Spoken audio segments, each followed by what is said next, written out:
Buenas noches, mis hermanos. Señor les bendiga. Reciban todos cordial saludo en el nombre precioso de Cristo Jesús. Como siempre, hermanos, un gozo estar aquí.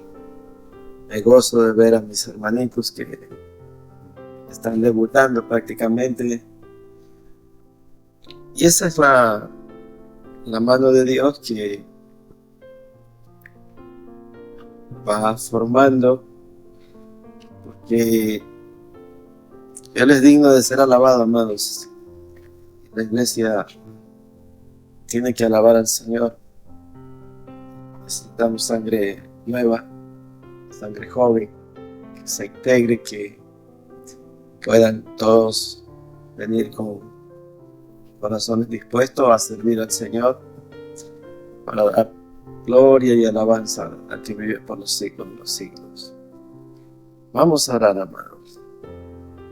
Amado Dios, Señor Padre bueno, te damos gracias y oramos, Señor, en el nombre de Jesús, creyendo, Señor, que están dos o más reunidos en tu nombre, Señor, allí estás tú. Señor, ponemos en tus manos nuestras vidas, nuestros jóvenes, nuestros adolescentes, Señor. Síguelos formando, Señor. Síguelos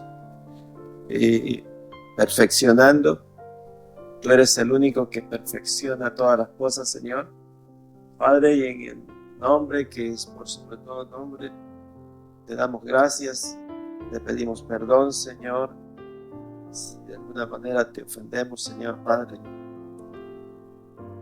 No hay hombre justo que haga el bien y no peque. Por eso, Señor, conscientes de eso, Señor, nos humillamos delante de ti y reconocemos que solamente tú eres santo, solamente tú eres puro, Señor. Glorificamos tu nombre, Señor, y te damos gracias, Señor.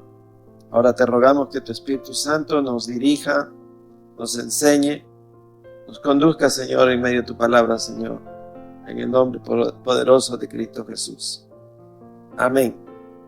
Y abran su Biblia, mis amados, en el Evangelio de Juan, capítulo 1, verso 11, 12 y 13. Evangelio de Juan, capítulo 1, verso 11, 12 y 13. Y 14 de una vez.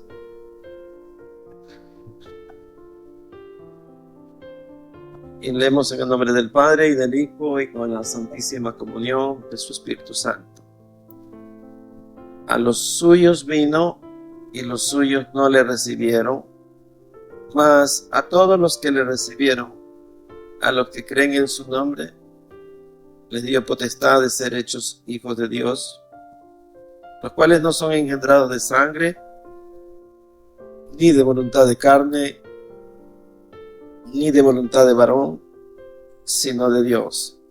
Y aquel Verbo fue hecho carne y habitó entre nosotros, y vimos su gloria, gloria como la del unigénito del Padre, lleno de gracia y de verdad. Amén.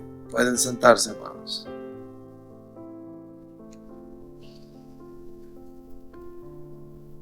Hermanos, continuamos con el tema de Cristología. Una de las cosas que los hijos de Dios deben de conocer es que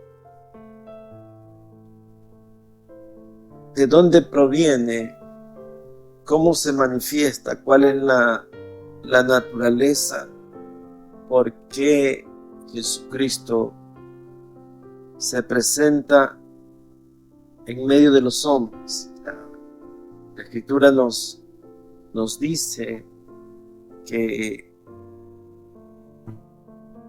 Dios, en su infinita eternidad, habitando como Dios,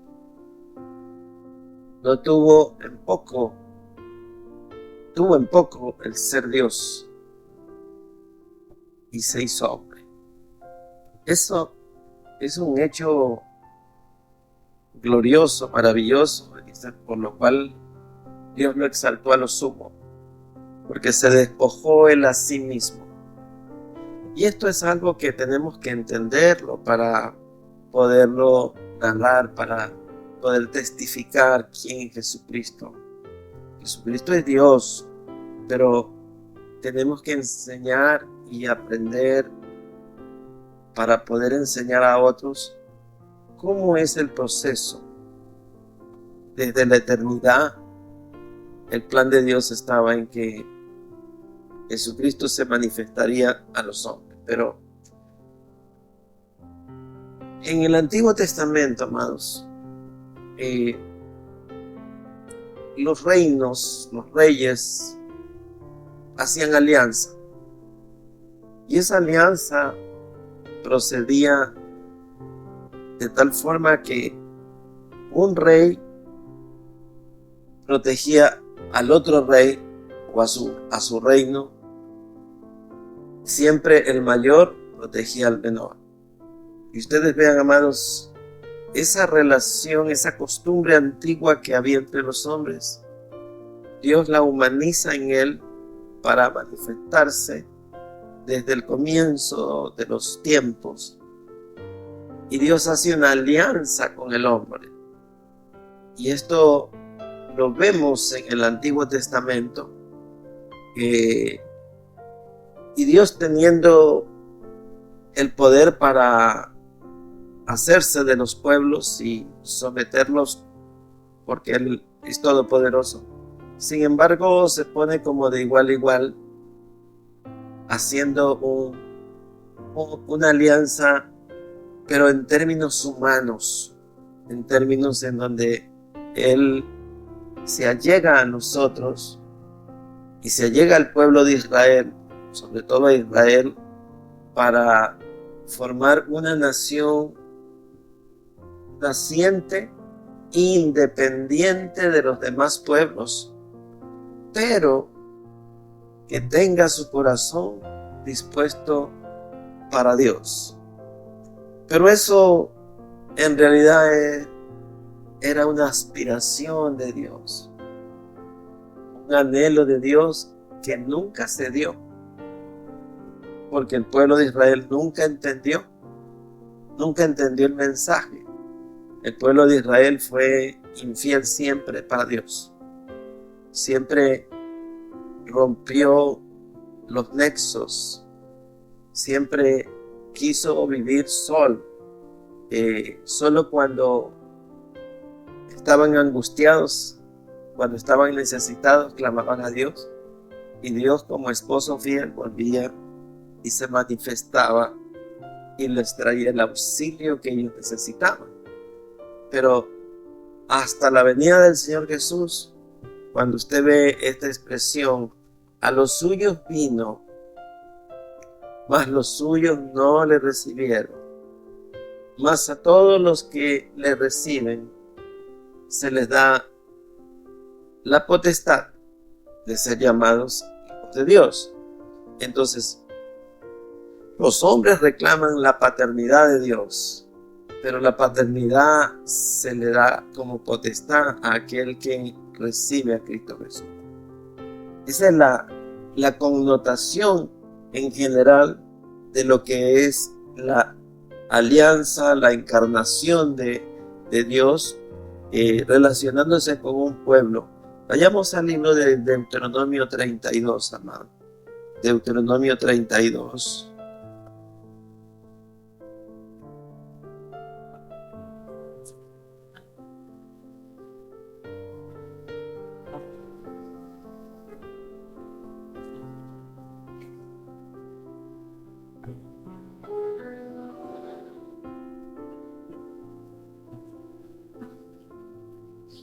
En el verso 9 y 10 dice: porque la porción de Jehová es su pueblo, Jacob la heredad que le tocó, le halló en tierra de desierto y en yermo de horrible soledad.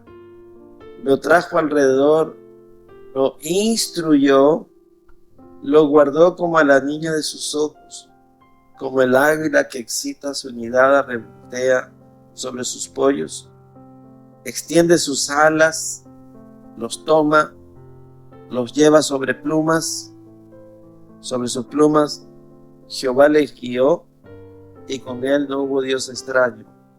Lo hizo subir sobre las alturas de la tierra y comió los frutos del campo e hizo que chupase miel de la peña y aceite del duro pedernal, mantequillas de vaca y leche de oveja con grosura de cordero, y carneros de Basán, también machos cabríos, con el mejor del trigo y de la sangre de la uva bebiste vino.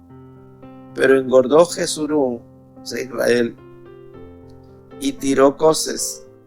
Engordaste, te cubriste de grasa.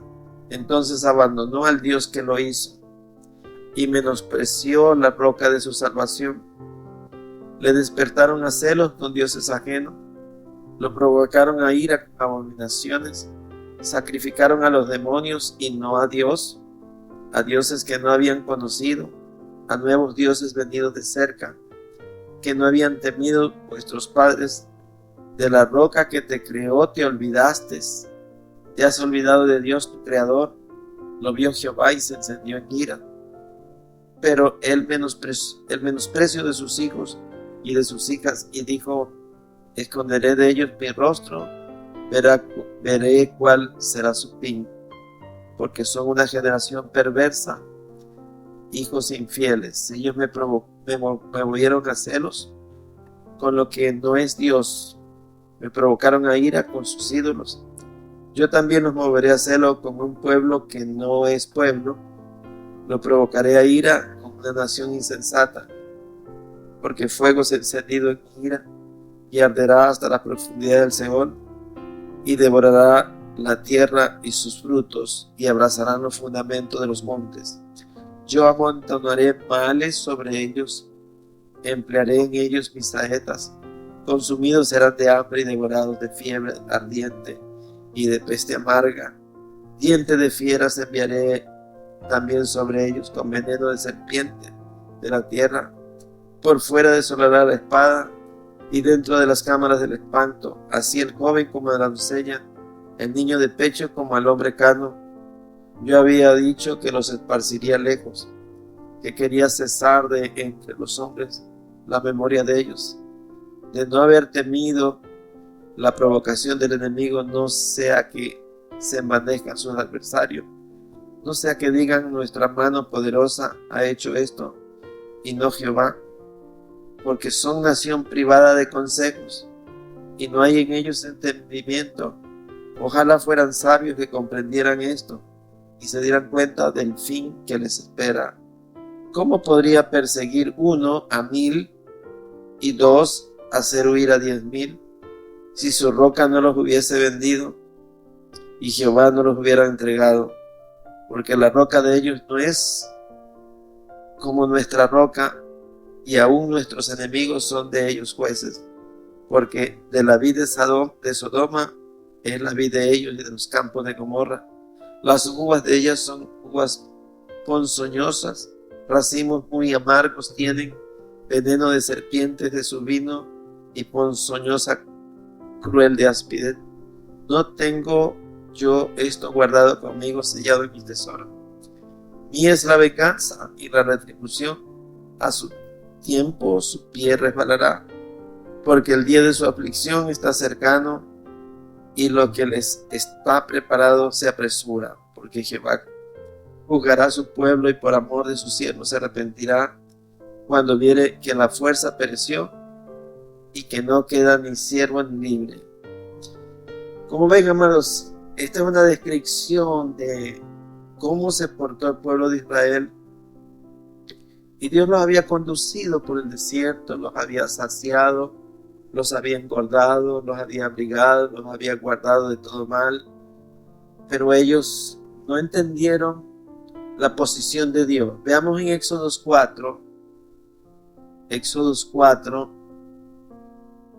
verso 22.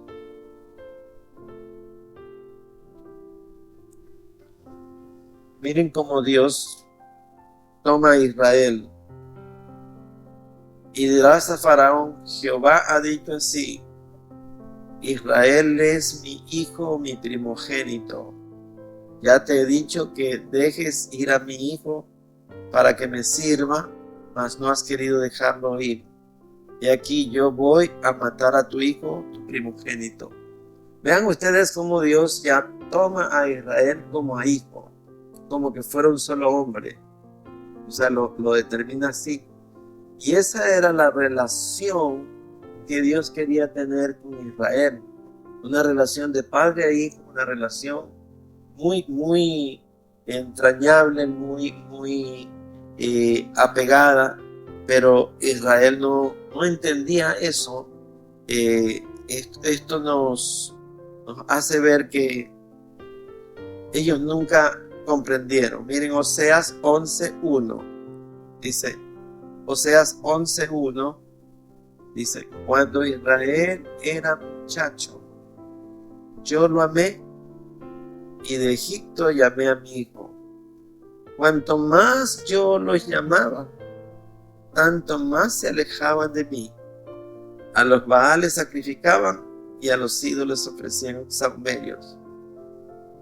Yo con todo esto enseñaba a andar al mismo Efraín, tomándole de los brazos, y no conoció que yo le cuidaba. Con cuerdas humanas lo atraje, con cuerdas de amor, y fui para ellos como los que alzan el yugo de la cerviz, y puse delante de ellos la comida. Miren cómo era la consideración de Dios para con ellos. Dice que el Señor los amaba. O sea, eran su especial tesoro, eran como la niña de sus ojos. O sea, no había ningún pueblo que se metiera con ellos, porque Dios salía adelante a pelear batalla por ellos. Siempre esa era la consideración que tenía Dios para con su pueblo.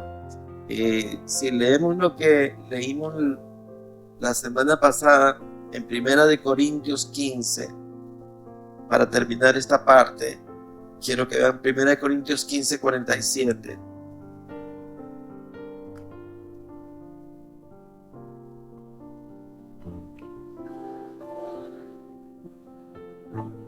Perdón, 1 Corintios 10. 1 Corintios 10 es. 1 Corintios 10.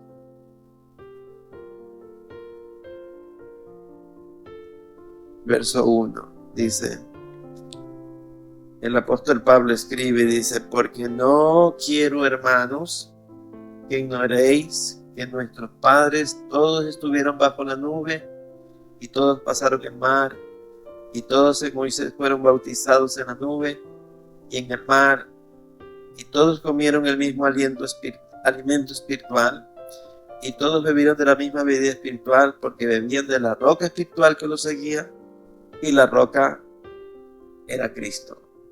Ahora, hasta aquí, amados, ustedes vean la presencia de Dios como Jehová, como Yahvé en el Antiguo Testamento. En el Antiguo Testamento no vemos la figura del Padre, del Hijo y del Espíritu Santo como tres, sino como un solo Dios, ¿verdad? Ahora, veamos en el Nuevo Testamento la humanización de Dios.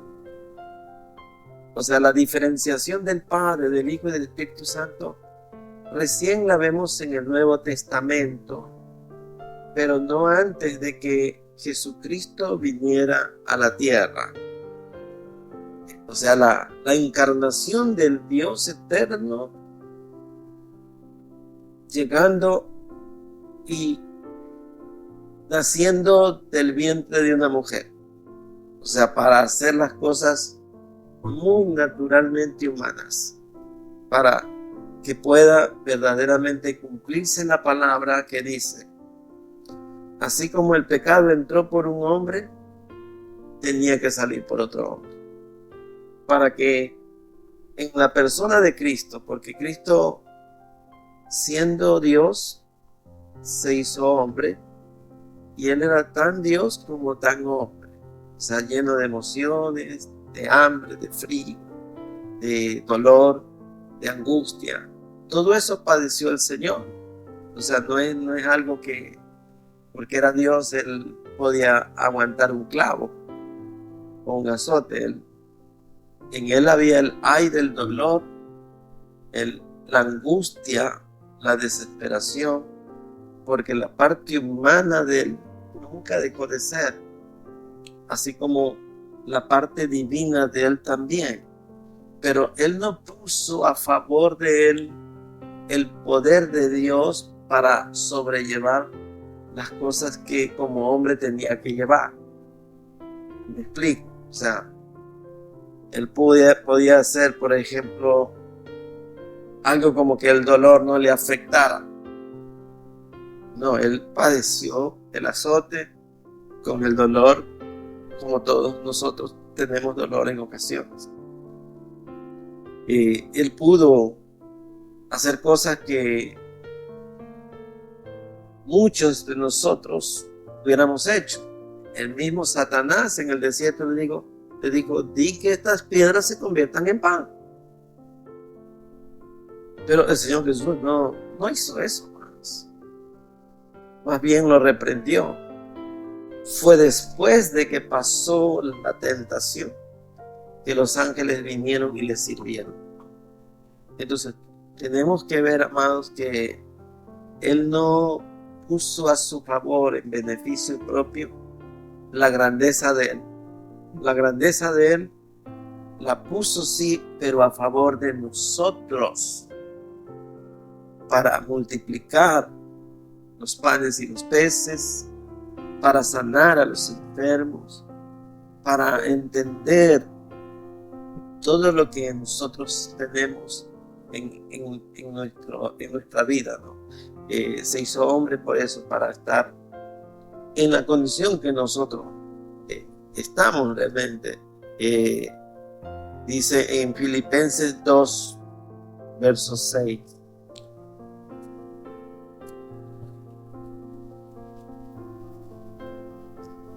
El cual, siendo en forma de Dios, no estimó el ser igual a Dios como cosa que aferrarse, sino que se despojó a sí mismo, tomando forma de siervo, hecho semejante a los hombres. Y entonces vemos nuevamente Juan 1 para ver la introducción de Él en esta tierra, en este planeta. Juan 1 dice así: vuelve a ponerse. En el principio era el verbo, y el verbo era con Dios, y el verbo era Dios. Este era en el principio con Dios. Y allí se manifiesta como creador. Dice, todas las cosas por Él fueron hechas, y sin Él nada de lo que ha sido hecho fue hecho. En Él estaba la vida, y la vida era la luz de los hombres. Entonces vemos cómo Jesucristo se encarna en medio de los hombres para Él manifestarse en nuestras vidas, de tal forma que esa es la forma como llega a los hombres, y lo establece de esa forma. Pero lo que quería decirles es, una vez que Él nace, ya podemos ver en el Nuevo Testamento toda la descripción del Padre, del Hijo y del Espíritu Santo, ya como tres personas distintas, pero un solo Dios verdadero. No es que la una ni la otra persona sea primero, como muchas terminologías dicen, la primera persona, la segunda persona, la tercera persona. No hay esa nominación, no existe, no es bíblica, son igual. Por eso Él dice, el Padre y yo somos uno. O sea, no hay categorías en ello, no hay rangos. Aunque Él siempre dijo, mi Padre es mayor, pero por darle honra al Padre. porque todo hijo tiene que honrar al padre. Dice, mi padre es mayor que todas las cosas. Pero cuando usted ve en la creación, vemos que intervienen los tres, porque dice, hagamos al hombre a nuestra imagen y semejanza. Entonces, esa imagen no era una imagen física más, porque ellos no tenían cuerpo. Por eso el libro de Salmo dice, me hiciste cuerpo.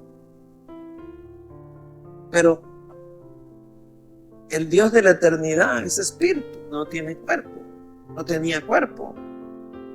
Pero cuando dice se hizo a imagen y semejanza, no está hablando de la fisonomía corporal, está hablando de la santidad, de la pureza, del carácter moral, espiritual que tiene Dios puesto en el hombre. Cuando sopla aliento de vida en el hombre, Él pone las características de Él en el hombre.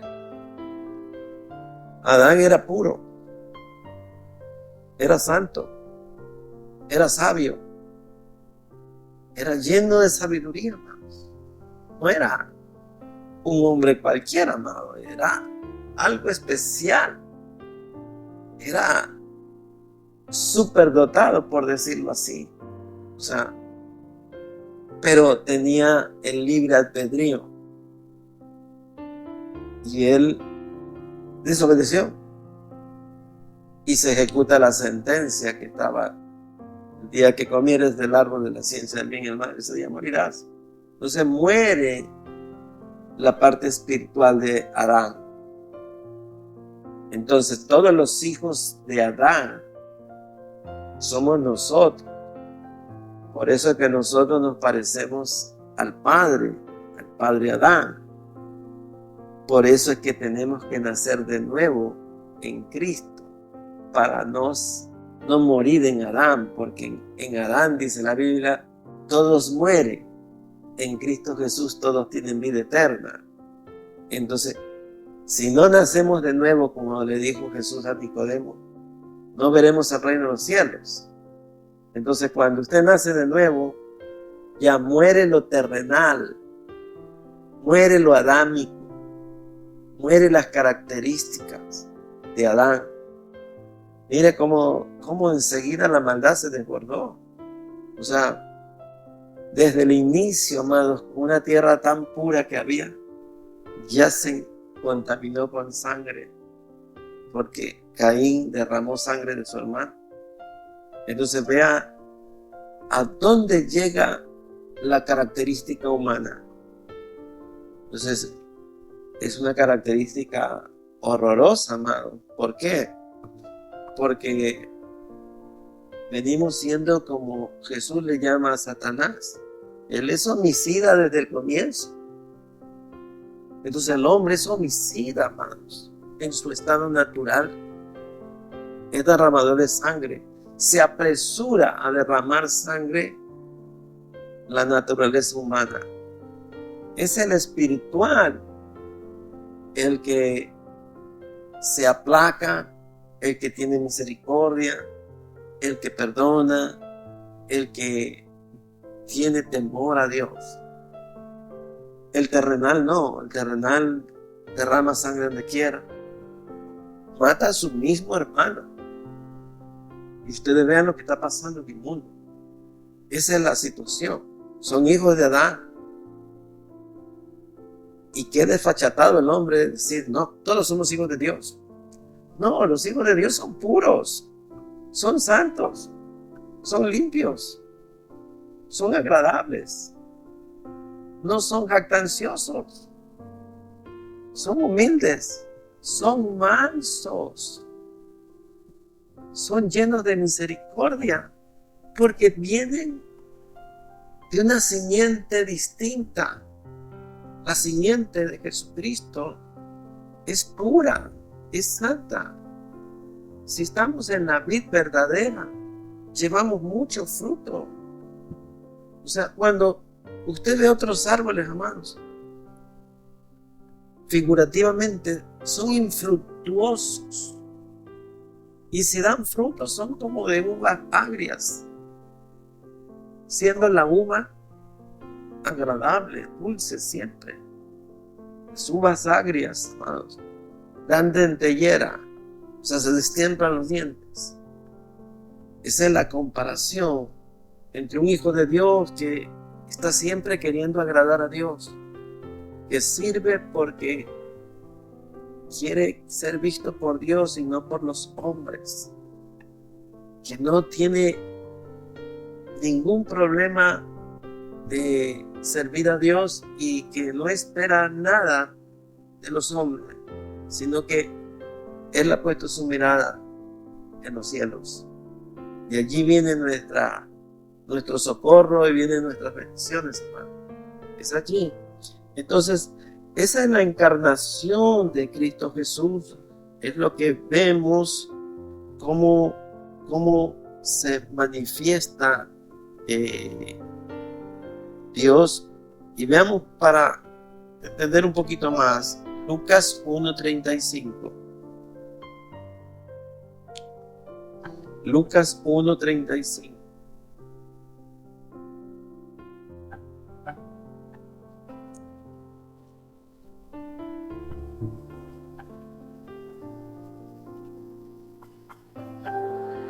Perdón, Lucas 1:30 de una vez, dice. Entonces el ángel le dijo a María, no temas, porque has hallado gracia delante de Dios, y ahora concebirás en tu vientre, y darás a luz un hijo, y llamarás su nombre Jesús. Este será grande y será llamado Hijo del Altísimo, y el Señor Dios le dará el trono de David su padre, y reinará sobre la casa de Jacob para siempre, y su reino no tendrá fin. Entonces María dijo al ángel, ¿cómo será esto? Pues no conozco varón. Y respondiendo el ángel le dijo, el Espíritu Santo vendrá sobre ti y el poder del Altísimo te cubrirá con su sombra, por lo cual también el santo ser que nacerá será llamado el Hijo de Dios. O sea, la concepción de Cristo Jesús no fue hecha en la carne, fue en el Espíritu. Fue el Espíritu Santo que puso la simiente de Dios. O sea, ustedes vean, hermanos, una confusión tremenda en cuanto a lo que dice, por ejemplo, el rosario. Ave María, Madre de Dios. ¿Cómo puede ser un mortal ser madre de un inmortal? No, es el milagro de Dios que pone a Cristo Jesús allí, amado. Tenía que nacer en una mujer, sí, pero Jesucristo en su concepción ya venía directamente del Padre por medio del Espíritu Santo. Allí no hubo una unión entre hombres, hombre y mujer, no. Allí solo Dios intervino, ni siquiera María. María nada más prestó su vientre. Eso es lo que tenemos que comprender, amado, porque hay una distorsión en las diferentes doctrinas. Podría decirse, amado, de esta manera. Esto no es doctrina por si acaso, pero les hago un comentario médico. No hubo mezcla de sangre humana con sangre celestial. ¿Sabe por qué, amado? Porque si hubiera sangre de hombre en Cristo, ya no podía salvarnos. tenía que ser todo puro. Aún María, siendo una doncella, una jovencita, pura, virgen, como dice la Biblia, pero tenía la trascendencia, la genética desde Adán. Y no podía darse una mezcla así. Jesucristo fue 100% Dios. No era mitad hombre y mitad Dios. Era hombre y era Dios. Pero no hubo mezcla, hermano. No hubo mezcla. Eso tenemos que comprenderlo para que podamos todos discernir correctamente. Dios hizo cosas extraordinarias y este nacimiento es la encarnación de Dios, hermano, del Dios de la eternidad en el vientre de una mujer. Y es allí en donde empieza a decirse, porque el mismo Señor Jesús con su testimonio dice, porque el Hijo del Hombre, siempre cuando Jesús habló en primera persona, él dijo, el Hijo del Hombre. Pero es una terminología que él le quiso emplear, no porque era en realidad un hijo de hombre, hermano. O sea, porque era el Hijo de Dios. No sé si comprendemos, amado, pero tenía que él humillarse. Imagínense la grandeza de Dios puesta en nuestro estuche. No sé si comprenden eso, amados. Por eso dice que no tuvo él, no quiso aferrarse a ser Dios, sino que se despojó a sí mismo, dejando de ser Dios para convertirse en un hombre. Y esto es básico, amados, porque la Biblia dice que el que no cree que Jesucristo se hizo hombre, ya ha sido condenado. Si usted ve en Juan 3, 18, dice que de tal manera amó Dios al mundo que ha dado a su Hijo unigénito para todo aquel que en crea no se pierda, mas tenga vida eterna. Pero el que no cree desde ya ha sido condenado, dice el verso 18. Entonces, ese es el plan de Dios, ese es el propósito de Dios, y Jesucristo se manifiesta con toda la plenitud. Pablo lo pone de tal forma que en el libro de Colosenses lo hace ver de una forma especial, amado, para que todos comprendamos. Porque, amados, desde siempre a Jesucristo le quisieron quitar la categoría de Dios. Una oposición, amado, si no hubiera sido crucificado. Porque no lo quisieron, amado. No lo quisieron. El hombre no quiere. Y usted vea la representación que el hombre quiere tener de Jesucristo. Y si no, vea por qué tienen al divino niño. Porque un niño no tiene ordenanzas. Él es niño. Y ahí se adoran al divino niño. Pero ¿por qué no adoran al divino Dios, que es Jesucristo? Al Dios de todas las cosas. Veamos en Colosenses 1, hermano. En el libro de Colosenses, la manifestación que Pablo quiere que nosotros veamos de Cristo Jesús. Colosenses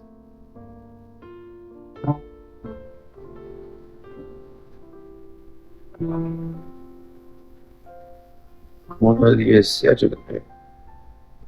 Sí. 1:15. Colosenses 1:15 dice así: Él es la imagen del Dios invisible, el primogénito de toda la creación, porque en Él fueron creadas todas las cosas, las que hay en los cielos y las que hay en la tierra, visibles e invisibles, sean tronos, sean dominios, sean principados, sean potestades, todo fue creado por medio de Él y para Él. Y Él es antes de todas las cosas, y todas las cosas en Él subsisten. Y Él es la cabeza del cuerpo que es la iglesia, el que es el principio, el primogénito entre los muertos, para que todo tenga la preeminencia en Él.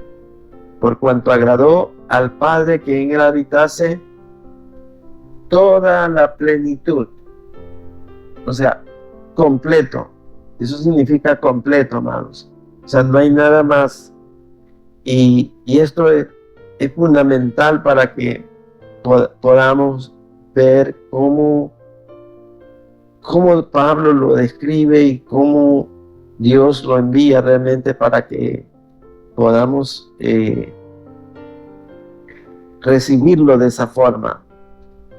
Y una cosa que estaba dejando de decirle, en el Antiguo Testamento, aparte de la forma como Dios adopta a Israel, porque dice, mi hijo, le dijo que le diga a Faraón, deja salir a mi hijo, pero también lo toma a Israel como la esposa.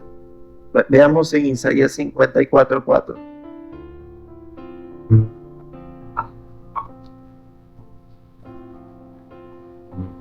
Isaías 54:4 dice, no temas, pues no serás confundida, y no te avergüences, porque no serás afrentada, sino que te olvidarás de la vergüenza de tu juventud, y de la afrenta de tu viudez no tendrás más memoria, porque tu marido es tu hacedor, y Jehová de los ejércitos es su nombre, y tu Redentor, el Santo de Israel, Dios de toda la tierra será llamado. Porque como mujer abandonada y triste de espíritu te llamó Jehová, y como a la esposa de la juventud que es repudiada, dijo el Dios tuyo. Ustedes vean cómo le dice, porque tu marido es tu hacedor. O sea, se describe como marido y se describe como el creador, el hacedor. Esa terminología la emplea y puede prestarse a cierta confusión cuando no leemos todo el contexto, pero lo que Dios hace es primero presentarse como el Padre. Dice, mi hijo eres tú. Y después Él hace una consideración. ¿Por qué? Porque primero le llama esposa, como marido le dice. Marido es tu hacedor. ¿Por qué lo hace así? Porque en Jeremías vemos que dice que la esposa le fue infiel, se fue con dioses ajenos. Y es para hacer una representación gráfica de lo que es la traición y cómo se siente un hombre traicionado y cómo es la consideración de que a pesar de que él fue traicionado, Dios estuvo ahí siempre, dispuesto siempre a perdonarla. Entonces, ese fue el comportamiento de Israel como una mujer que deja a su marido, y no con uno, sino con muchos. Entonces, esa es la descripción del profeta Isaías, inspirado por el Espíritu Santo, obviamente. Entonces, esto nos hace ver toda la forma como Dios se va manifestando hasta que vemos ya la naturaleza de Cristo Jesús. Veamos en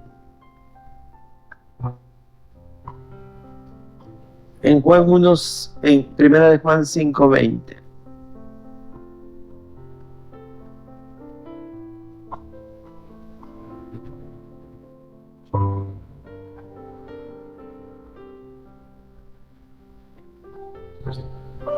Primera de Juan 5:20 dice, pero sabemos que el Hijo de Dios ha venido y nos ha dado entendimiento para conocer al que es verdadero, y estamos en el verdadero, en su Hijo Jesucristo.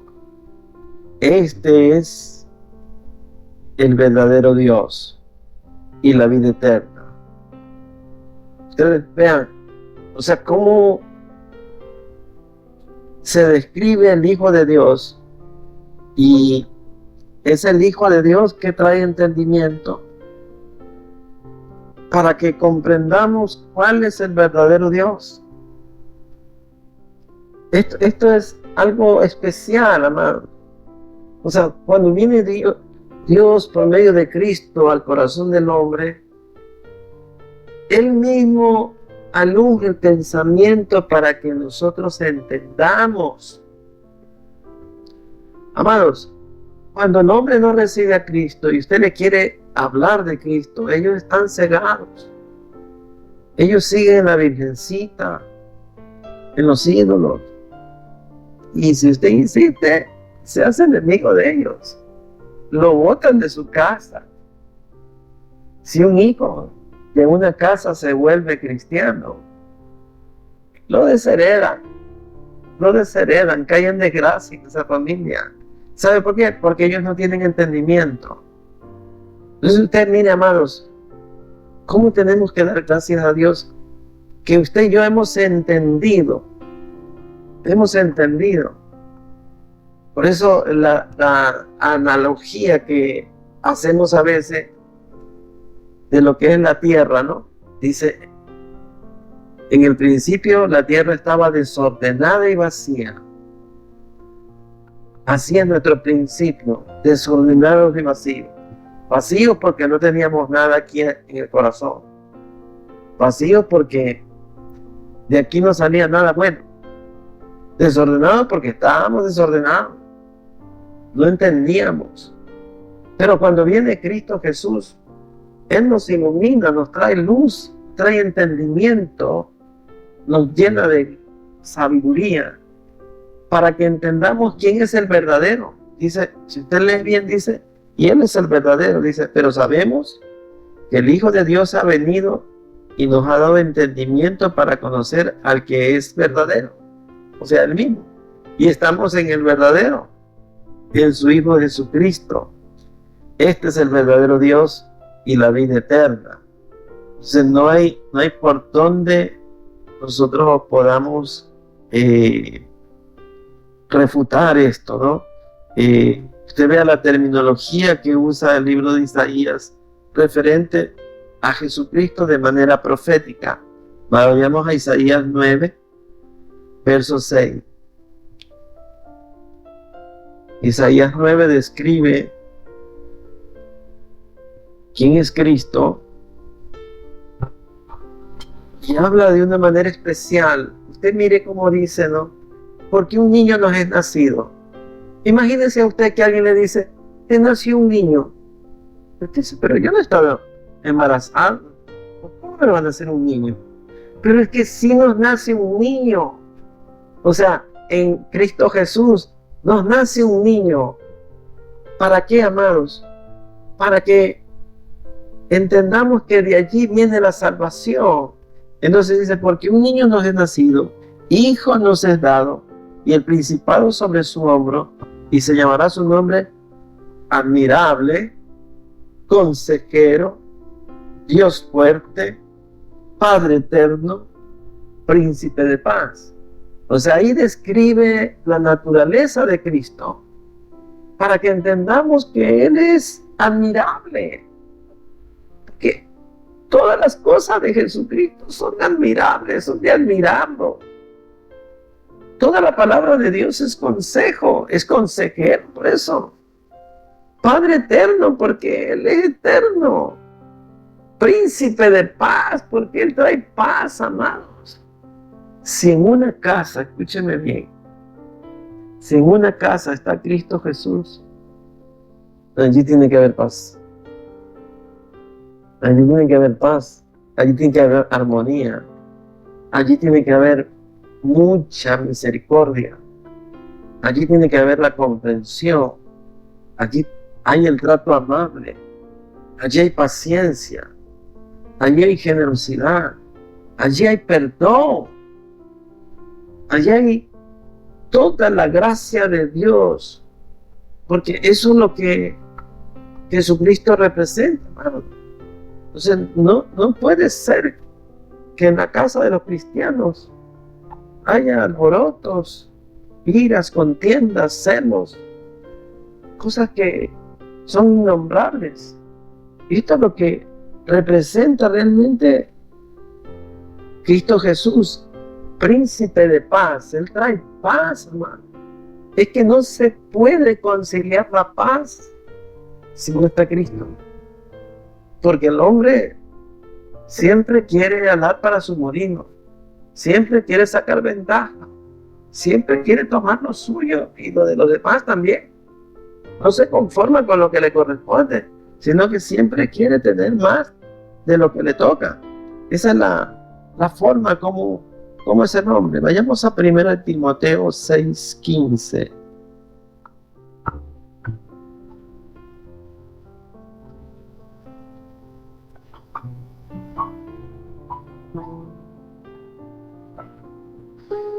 Primera Timoteo 6:15 dice: la cual a su tiempo mostrará el bienaventurado y solo soberano, Rey de reyes y Señor de señores, el único que tiene inmortalidad, que habita en luz inaccesible, a quien ninguno de los hombres ha visto ni puede ver, al cual sea la honra y el imperio sempiterno. Amén. Ustedes vean aquí como que se mezcla, ¿no? Si usted ve, ¿a quién le dicen Señor de señores? Rey de reyes. Es a Cristo, ¿verdad? Pero más adelante dice, el único que tiene inmortalidad. Bueno, Cristo también es inmortal, pero dice que habita en luz inaccesible, a quien ninguno de los hombres ha visto ni puede ver. ¿Quién es ese? Ese es el Padre. Porque a Cristo lo vieron. A Cristo lo vieron. Al cual sea la honra y el imperio sempiterno. Amén. Entonces, esa parte también tenemos que comprenderla, de lo que representa a Cristo Jesús para nuestras vidas. Veamos 1 Corintios 2, verso 8. ¿Cómo los seres humanos no comprendimos quién era Él? Dice,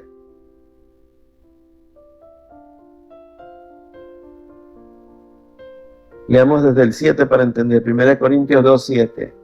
Dice, mas hablamos sabiduría de Dios en misterio, la sabiduría oculta, la cual Dios predestinó antes de los siglos para nuestra gloria, la que ninguno de los príncipes de este siglo conoció, porque si lo hubieran conocido, nunca habrían crucificado al Señor de gloria.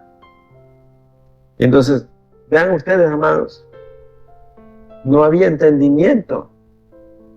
Es que cuando viene Cristo, amados, Él trae luz, es verdad, pero los hombres amaron más las tinieblas que la luz. ¿Por qué amaron más las tinieblas que la luz?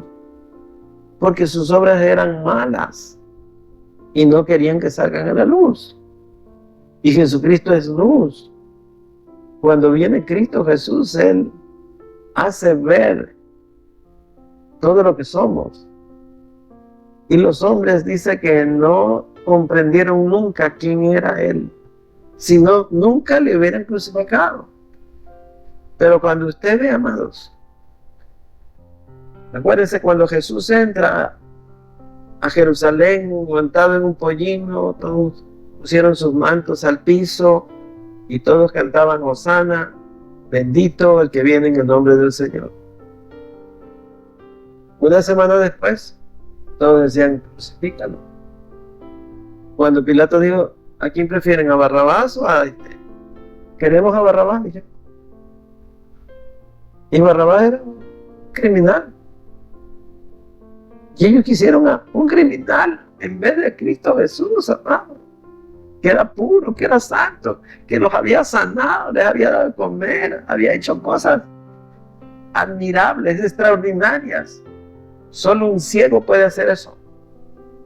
Solo un falto de entendimiento puede escoger así. Solo alguien sin razonamiento, solo alguien con un corazón pervertido puede escoger lo malo en vez de lo bueno. Por eso es que la humanidad está así. O sea, había una perversidad en el corazón de ellos. Se ensañaron con Cristo Jesús. ¿Por qué, amado?